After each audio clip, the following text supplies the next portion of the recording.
자, 한 주 잘 보내셨습니까? 내일이면 또 장이 또 시작되네요. 공개 영상 이제 찍을게요. 눈도 오고 주말 사이에 날씨가 좀 추워졌어요. 다들 감기 조심하시고요. 미증시는 일단 미증시부터 볼게요. 지금 방금 제가 오픈방에서 얘기를 드렸는데 미증시 일단 급등으로 왔습니다. 개인적으로는 별로 좋아하지 않습니다. 이렇게 급등하는 거예요. 갭상승해서 급등한 거 별로 좋아하지 않습니다. 반대로요, 지금, 여기에서 현금 보유해야 되지 않나, 그런 생각들을 합니다. 우리나라 증시 마찬가지예요. 내일 아마 2100선까지 아마 갭상승하고 오르면서 오후장 좀 빠지는 모양새로 일단 그렇게 좀 생각하고 가야 될 것 같고요. 예측을 하는 거죠. 일단 미증시가 일단 급등으로 왔으니까 내일 우리나라장 갭상승해서 시작을 할 거고요. 그리고 개인적으로 한 2100선에서 좀 놀지 않을까. 그리고 이제 5장 정도 빠지지 않을까. 그렇게 좀 생각을 합니다. 별로 좋아 보이진 않습니다. 지금 개인적으로는 판단할 때는요. 일단은 종합주가 지수 플러스 삼성전자 차트가 일단 다 무너졌어요. 무너진 상태에서 지금 갭상승을 해서 미증시가 갭상승해서 올려준다?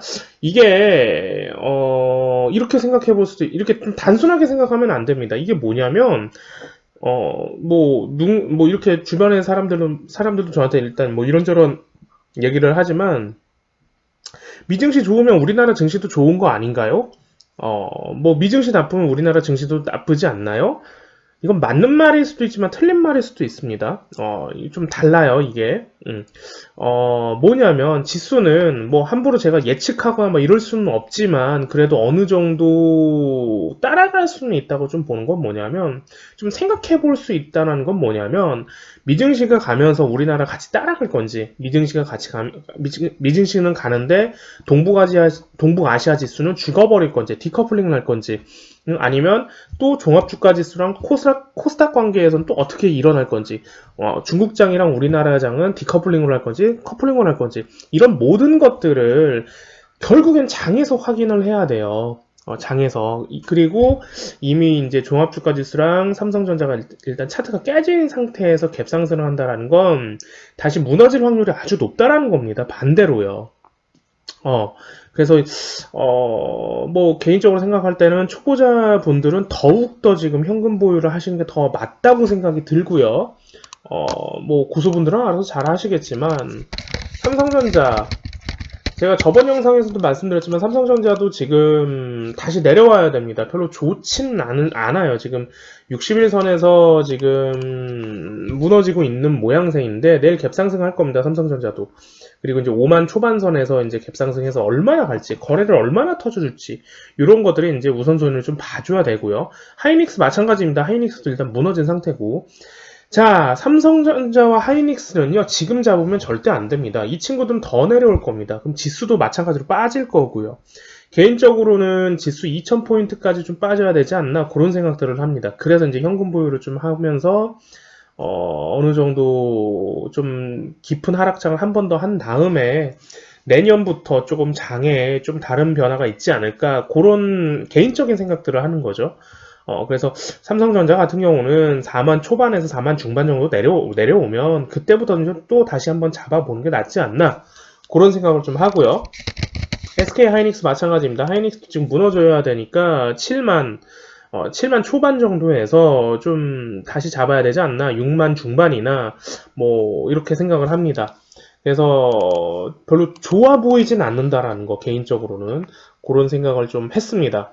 그래서 장을 항상 조심하시길 조금 바라고요. 이제 어느 정도 고수분들은 아시겠지만, 주식이 되게 재밌는 게 뭐냐면요, 알면 알수록 되게 보수적이게 됩니다. 굉장히 보수적이게 돼요. 왜 그런지는 아실 겁니다. 사실 모르는 사람들이 더 이제 과감하게 투자를 많이 하시는 편들인데, 오히려 장을 좀 알고 장에 대해서 어느 정도 좀 공부하고 장의 흐름, 장의 테마 이런 것들을 좀 많이 보실 수 있는 분들은 반대로 보수적인 투자를 더 할 때가 많더라고요. 물론 저도 마찬가지고요. 저도 개인적으로 안전한 걸 되게 좋아하니까요. 그래서 이제 뭐 일단 현금 보유하시는 게 좀 맞다고 생각이 들고요. 그리고 이제 한 주 잘 보내셨나요? 일단은 뭐 우선주장이 돌아갔고요. 그리고 젠백스 녀석들이 갑자기 연상으로 이제 치고 들어오는 이런 장들이 있었고, 뭐 교육방 소식 조금 얘기해드리면 제일바이오를 했었고요. 그리고 이제 어제 이제 금요일장에서는 팔았죠. 두산 퓨얼셀, 퓨얼셀 EUB, 금요일장에서는 이제 상한가 해서 이제 매도를 한 상태고, 언제 잡았죠? 저희는 상한가 다음날 4일 수요일날 잡고 있었어요. 잡고 있었다가, 그리고 이제 상한가 근처까지 와서 이제 매도 깔끔하게 합시다. 뭐 이런 얘기를 좀 했었고요. 그래서 우선주 관한 얘기를 좀 했었고, 서원, 오픈방에서도 서원 제가 작전주라고 얘기했을 겁니다. 계속 갈 겁니다.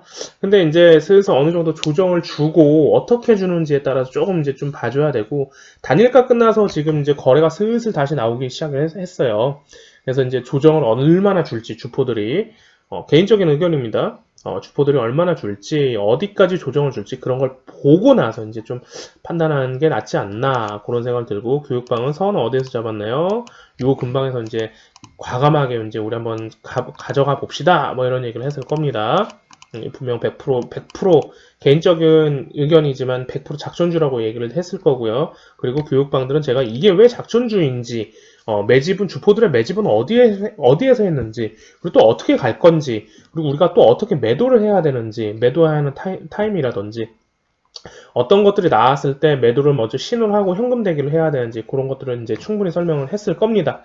장중에도 설명했었고 교육방 매일 우리가 교육을 하니까요. 자, 그리고 조금 관심 있게 이제 슬슬 좀 지켜볼 만한 녀석들이 이제 슬슬 나오는데, 오늘 좀 뭘 얘기를 해드릴 거냐면은, 예스14 이 친구 이제 다시 올라갈 겁니다. 아, 이 친구 너무 좋았어요. 교육방 때는 저희가 어디서부터 봤나요? 여름 때부터 계속 보고 있었죠. 아시는 분들 다 아실 겁니다. 이제 가는 겁니다. 이 친구. 예스24 한번 이제 보시고요. 초보자들이 좀 잡기에는 힘들 겁니다. 왜냐면 지금 차트가 붕 떠 있죠. 4,000원대에서 갑자기 2배로 7,900원, 8,000원대로 올라왔어요. 벌써 이제 2배가 간데 이 친구 물량 나오지도 않았습니다, 지금. 그래서 무서우신 분들은 좀 소액으로 좀 공부 삼아 뭐 단주던 한 주, 두 주, 단주라고 그러죠. 단주던 뭐 10주던 공부 삼아 한번 예스24 한번 도전해 보시는 게 좀 나을 것 같고요. 어느 정도 주식을 하시는 분들이면 어디에서 위치에서 좀 잡고 가볼지 그런 판단들을 조금 일단 하시면 아주 좋지 않을까 그런 생각들을 하고요. 자, 그리고 서울반도체, 이 친구 이제 봐줘야 됩니다. 제가 뭐 얘기를 드렸지만 서울반도체 내일부터 이제 매수 타이밍이기도 하죠. 그리고 참엔지니어링 마찬가지로 이 친구도 아직 더 가져가 볼 만한 종목 중에 하나입니다. 뭐 하락장이었는데도 죽지도 않고요. 하락 잘 멈춰놨고 매집도 잘 들어와 있고 어느 정도 이제 치고 올라갈 거니까 한번 보시는 게 좀 좋을 것 같고, 리드 쿠폰은 일단 교육방에서 매도를 한 상태죠. 이 친구도 이제 서원하고 같이 얘기를 했는데 다시 봐줘야 됩니다. 이 친구도.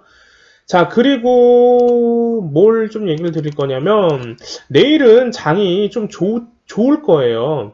아침에부터 이제 뭐 어느 정도 이제 미증 영향 때문에 갭 상승해서 이제 제가 간다고 얘기를 드렸지만, 그래도 아직까지는 지금 우선주 애들을 다시 봐줘야 되지 않나 그런 생각들을 합니다. 우선주 순환장이 계속 돌아왔기 때문에 아직까지 여기에서 이제 반등 나오는 우선주들을 좀 봐줘야 되는 걸 뭐냐면, 제가 지능기업 시리즈들을 계속 얘기했을 겁니다. 얘 영상 보시면 알겠지만 지능기업 시리즈는 무조건 가져가도 괜찮다라고 얘기를 했을 거고, 교육방들은 아실 겁니다. 어느 정도 지금 벌써 지금 세 번째까지도 지금 하고 있는데 11월부터 지금 세 번째까지도 하고 있는데, 지능기업 그리고 지능기업 EUB 지능기업 EUB가 이제 우비 대장주로 얼마 전에 왔기 때문에 이 친구도 지금 현자리부터 다시 하는 게 맞지 않나 그런 생각이 듭니다. 지금 조정 줬을 때 지금 금요일장에서 5% 조정 줬는데 장이 좋았기 때문에 어느 정도 나쁜 장은 아니었기 때문에 5%까지 조정을 줬는데 내일장부터 좀 봐야 되지 않나, 다시 EUB 시리즈의 대장주로 나오지 않을까, 일단 그런 생각들 좀 드리고요. 또 뭘 얘기를 드려야 되나 좀 보자고요. 필링크 이 친구 이제 슬슬 다시 한번 봐주시길 바라고요. 아주 좋네요. 필링크. 그리고 중해제약 시리즈 EUB 이 친구는 이제 이 부분 4만원대부터 이제 살리는지 안 살리는지 그 포인트를 일단 먼저 보시는 게 좋을 것 같아요.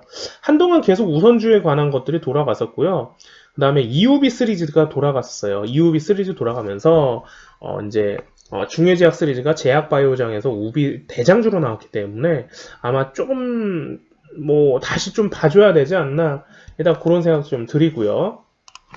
그리고 다시 제가 계속 얘기를 드리지만 SK바이오랜드, SK케미칼 우, SK케미칼, SK우, 네트워크스 우, 디스커버리 우, 스크 시리즈는 계속 좀 봐줘야 됩니다. 뭐 조금 얘기를 드리면요, SK케미칼 같은 경우, 보통주 같은 경우는 지금 8만원 근방까지 다시 한번 치고 올라와줘야 돼요. 근데 이 친구가 지금 21선에서 이제 조정을 하는 건데, 여기서 이제 바로 이렇게 쏘아 올릴지, 아니면 조정을 주고 이런 식으로 이제 쏘아 올릴지, 이거는 저도 예측을 못 합니다. 결국에는 개미 투자자들은 주포가 하는 걸 따라갈 수밖에 없어요. 그게 저는 실력이라고 보거든요. 주포가 하는 것들을 따라가서 같이 먹고 같이 나온다라는 게 저는 실력이라고 보는데, 결국 주로 주관을 하는 건 이 종목을 재료를 쳐서 올릴지 명분을 쳐서 올릴지 주관하는 거는 사실 주포의 생각과 주포의 흐름입니다. 그래서 이제 어느 정도 시간을 들여야 될지, 아니면은 주포가 장이 별로기 때문에 빨리 치고 나갈지, 그런 것들은 저도 사실 뭐 어느 정도 차트를 보고 이제 슬슬 시작하겠다, 그 정도까지는 알 수 있겠지만, 이게 내일 갈지 내일 모레 갈지는 정말 저도 100%는 알 수가 없어요. 저도 경험상, 공부한 거상, 공부를 했던 거와 경험상, 그 다음에 매일 장을 보고 매일 연구를 하기 때문에 그래도 어느 정도 따라가면서 60, 70%, 70, 80%를 맞출 수 있는 거지 100%라는 건 없습니다. 근데 그런 건 있어요. 이 친구는 한번 어느 정도 반등이 와줘야 된다 라고 하는 근거적인 이유들은 있습니다. 그게 이제 차트에서 나오는 것들 중에 하나고요. 그래서 SK케미칼 보통주는 8만원 정도까지 올라와야 되기 때문에 이 친구가 지금 이제 장이 좋으면서 보통주를 먼저 올릴지, 아니면 장이 다시 하락장 들어가면서 우선주를 올릴지, 케미칼 우와 지금 SK 우, 디스커버리 우를 먼저 올릴지, 우선주 올리면서 보통주를 올릴지, 보통주 올리면서 우선주를 같이 올릴지, 그 시리즈를 먼저 한번 그렇게 같이 좀 봐줘야 되지 않나 싶어요. 그래서 아직 SK 스크 시리즈는 더 좀 봐줘야 된다. 라고 얘기를 드렸던 거고, 뭐 교육방은 뭐 아시다시피 바이오랜드를 뭐 잡고 있었을 거고요. 우리가 좀 팔았고, 바이오랜드 하면서 케미칼 우, 케미칼 시리즈 또 했고, 하면서 또 디스커버리 우까지 또 같이 했으니까요. 또 흐름 따라갔고, 교육방은 지금 스크 시리즈들 중에 두 종목 정도로 지금 잡고 있습니다. 제가 같이 이제 한번 이유를 들어가면서 같이 한번 해봅시다 라고 얘기를 좀 드렸고요. 그래서 공개 영상에서도 좀 얘기를 드리는 거, 스크 시리즈가 다시 가져야 되니까 한번 좀 보세요. 다시 한번 좀 죽은 종목이 아니니까 한번 보세요 라고 일단 이렇게 얘기를 좀 드립니다. 뭐 이렇게 좀 얘기를 드렸고요. 얘기할 종목, 오픈방에서 이거 얘기했었죠. 바디틱매도 이제 슬슬 한번 보시라고. 요즘 이런 것들이 자꾸 올라와요. 이런 종목들. 역배열인데, 하락장에서 역배열인데, 슬슬 거래치면서 이제 슬슬 역배열에서 120선 지지하면서 요렇게 지금 오는 트렌드들이 있기 때문에, 지금 그런 것들을 좀 봐야 되지 않나, 그런 생각이 좀 들고요. 제가 뭐 공개 영상이니까 항상 제가 기준을 15분 내외로 제가 지금 영상을 찍고 있거든요. 너무 길면 또 너무 길어도 좀 별로일 것 같고, 너무 짧으면 또 여러분들한테 또 얘기하고 싶은 게 좀 많이 없어지니까, 그래도 적어도 이제 이런 종목 정도들은 한두 종목 정도를 좀 얘기를 좀 드려야 되겠다라고 생각을 해서 일단 얘기를 드립니다. 어느 정도 조금 이제 또 궁금하시거나 뭐 질문이 있으시다 그러면 오픈방이나 카페 뭐 이런 데를 좀 이용해 주시고요. 공개 영상에서도 항상 얘기하지만 제가 얘기하는데 좀 한계가 있어요. 그렇기 때문에 이런 부분들을 조금 이해해 주셨으면 좋을 것 같고요. 일단은 오늘 조금 개인적으로 아침에 좀 일찍 일어나가지고 조금 횡설수설을 했는데 배고파서 그런 것 같아요. 제가 지금 생각했을 땐 배고파서 그러니까 여러분들도 이제 주말 아침 시작입니다. 일요일 날 아침 시작이라서 공부 좀 하시고요. 공부를 하셔야 됩니다. 꼭 주식은 공부를 하셔야 됩니다. 뭐 요까지만 말씀드릴게요. 뭐 어느 유튜브에서 뭐 이런저런 뭐 주식은 뭐 감이다 뭐 이런 얘기를 하시는데, 뭐 저도 그 감이란 얘기를 인정하지만, 또 다르게 생각해보면 인정을 안 합니다. 왜냐하면 그 감은요, 선천적으로 태어난다고 생각하지 않아요, 저는요. 우리가 모든 그러니까 정말 쉽게 생각해보자고요. 어떤 일을 하던 간에요. 어떤 직업을 갖고 있건 어떤 일을 하던 가건 그 안에서 초보자부터 시작해서 그게 쌓여져서 경험이 쌓이고 공부하면서 막 이런 것들이, 능력들이 쌓이면 그게 시간이 지나면서 능력들이 쌓이면서 감이라는 게 생겨요, 그때. 나 경험을 많이 했기 때문에 감이라는 게 생긴다고 저는 생각을 하거든요. 마찬가지입니다, 주식도. 내가 공부를 했고, 내가 여기서 장에서 굴러봤고, 내가 어느 정도 경험치가 있기 때문에 그 감이 온다고 생각해요. 선천적으로 감이 태어난다고 생각하진 절대 않습니다. 절대 전 그렇게 생각하지 않아요. 그렇기 때문에 여러분들도 스스로 좀 믿어보세요. 내가 공부를 좀 할 수 있다. 내가 공부를 조금 롱런 할 수 있다. 내가 조금 주식에서 수익을 좀 잘 내고 싶다. 앞으로 지금 2, 3년 빡세게 공부해서 앞으로 5년이 좀 더 편해지고 싶다. 앞으로 10년이 더 편해지고 싶다. 이런 세상은 어디 있습니까? 진짜 도대체. 저는 아주 평등하다고 생각하는 세상이기 때문에 주식장이 결국엔 공부한 만큼 돌아옵니다. 그런 걸 좀 얘기를 드리고 싶었고, 주말장에서 조금 공부 한번 해보시면서 좀 내일장도 좀 준비 한번 해보자고요. 오늘 여기까지만 할게요.